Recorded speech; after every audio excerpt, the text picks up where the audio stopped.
Hello everyone, তো তোমরা সবাই কেমন আছো? আশা করছি সবাই খুব খুব ভালো আছো, আর আমিও বেশ ভালো আছি।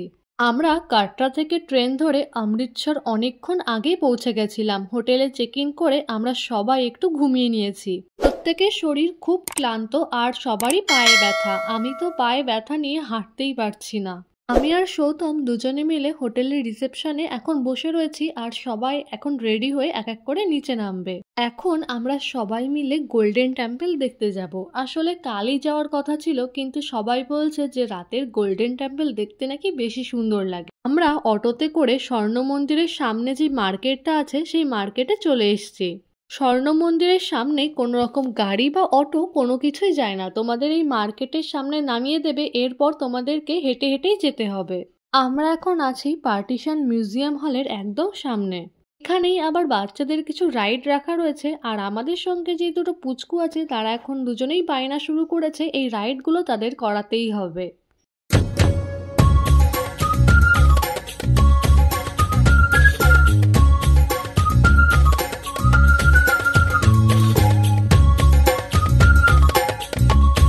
আমরা এখন পার্টিশন মিউজিয়াম হলের ভেতরে যাব, আর যাওয়ার সময় এই ঝোলানো ঝাড়বাতিগুলো দেখতে যে কি সুন্দর লাগছে। সবাই এখানে দাঁড়িয়ে একটা করে ছবি তুলে নিচ্ছে। এই মিউজিয়ামের ভেতরে জালিয়ানওয়ালাবাগের হত্যাকাণ্ড, কোমাগাটামারু ঘটনা, অল ইন্ডিয়া মুসলিম লীগ এবং ইন্ডিয়ান ন্যাশনাল কংগ্রেস এর ইতিহাসের উপরত্ব আলোকপাত করে।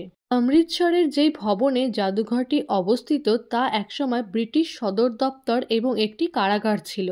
25শে আগস্ট 2017 এই জাদুঘরটি উদ্বোধন করা হয়েছিল। গোল্ডেন টেম্পলের একদম কাছেই বেশ বড় বড় অনেকগুলো হোটেল আছে, কিন্তু অন্যান্য হোটেলের থেকে এই হোটেলগুলোর দাম কিন্তু একটু বেশি পড়বে। তোমরা সামনে যে বাসগুলো দাঁড়ানো দেখছো এগুলো সর্বসাধারণ মানুষদের জন্য। এই বাসগুলো একদম বিনামূল্যে রেল স্টেশন, বাস স্টেশন এবং এয়ারপোর্ট থেকে সাধারণ মানুষদের নিয়ে আসে এবং তাদেরকে আবার দিয়ে আসে। অমৃতসরের এই মার্কেটটা ভীষণ ফেমাস। আসলে এখানে প্রচুর দোকানপাট রয়েছে, তোমরা যে যে জিনিস কিনতে চাও এখানে প্রতিটা জিনিসের দোকান আছে। আমরা এখন কিছু কেনাকাটা করব না, আগে স্বর্ণ মন্দিরটা দেখে আসি, এরপর যাওয়ার সময় কিছু কেনাকাটা করে যাব।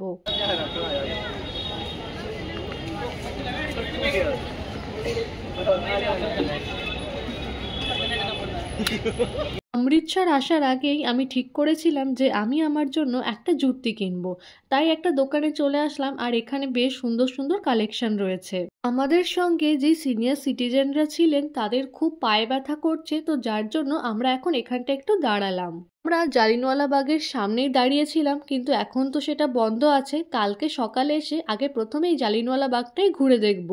আমরা প্রত্যেকেই ইতিহাস বইতে একবার হলেও এই জালিয়ানওয়ালাবাগের হত্যাকাণ্ডের কথা পড়েছি। কালকেই আমি স্বচক্ষে সেই জায়গাটা দেখব, আর তোমাদের সঙ্গেও সেই জায়গাটা শেয়ার করব। আমরা প্রায় গোল্ডেন টেম্পলের একদম কাছেই চলে এসেছি। এইবার গল্প করতে করতে চলো এগোতে থাকি।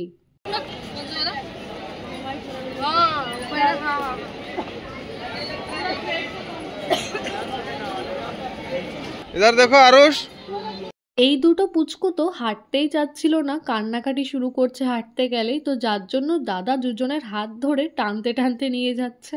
স্বর্ণ মন্দিরে ঢোকার আগে প্রত্যেককেই মাথায় কাপড় বেঁধে নিতে হবে, তো যার জন্য প্রত্যেকেই একটা করে কাপড় কিনে নিলাম।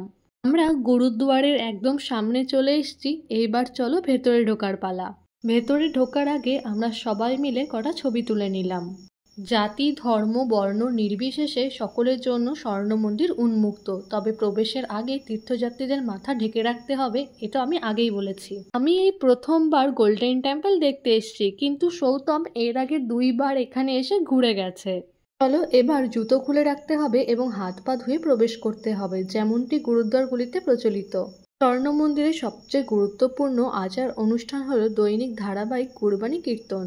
ভোরের প্রথম দিকে দরজা খোলার পরে এবং গান শুরু হওয়ার পরে আদি গ্রন্থটি স্বর্ণ মন্দিরের কেন্দ্রীয় প্রধান কক্ষে বা গর্ভগৃহে আনা হয়। এখানটায় আছে জুতো জমা রাখার কাউন্টার। এখান থেকে একটা বড় বস্তার মতো দেওয়া হয়, তার মধ্যে সব জুতোগুলো রেখে এখানটায় আবার জমা করে দিতে হয়।